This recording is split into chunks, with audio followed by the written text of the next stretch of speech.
Doctor নিয়ে বিশালগড় মহকুমা হসপিটালে প্রতিনিয়ত ভোগান্তির শিকার হচ্ছে রোগীরা।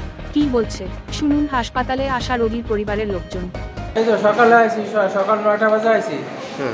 একজন ডাক্তার, এখন বাজে প্রায় 12টা। আর আজকে সারাদিনও মনে শেষ হবো না। কি হয়েছে বাবা এই সাফা গেছে না না করে বাবা কোন সময় আইছেন? 7টা 7টার দিকে। ডাক্তার এখনো দেখাইছেন না? না না কি কয় তারা কয় আমরা লাইনে খাচ্ছি, লাইনে আমরা থাকতে ডাক্তার কি একজনই নাকি?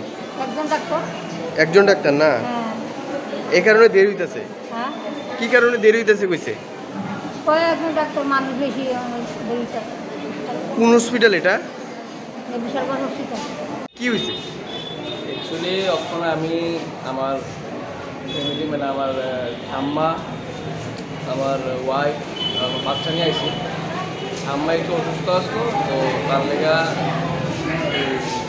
জাস্ট মেডিসিন ডাক্তার দেখাবো। তো এদিকে আসার পর দেখলাম যে মেডিসিন ডাক্তার যতটুকু রিকোয়ারমেন্ট অতটুকু পরিমাণে ডাক্তার নাই।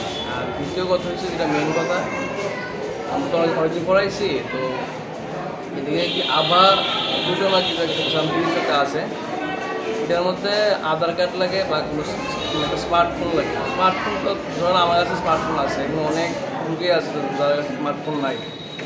ইমার্জেন্সি কোনো একটা পেশেন্ট এলো, আধার কার্ড তো সবাই তো সবসময় আধার কার্ড নিয়ে আয় না।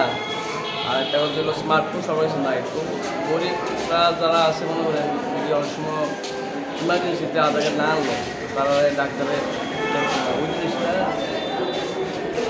চেঞ্জ হয় আমার মতো ভালো। আচ্ছা, এখানে ডাক্তার কি ইমার্জেন্সি ইয়া থেকে একজনই ডাক্তার?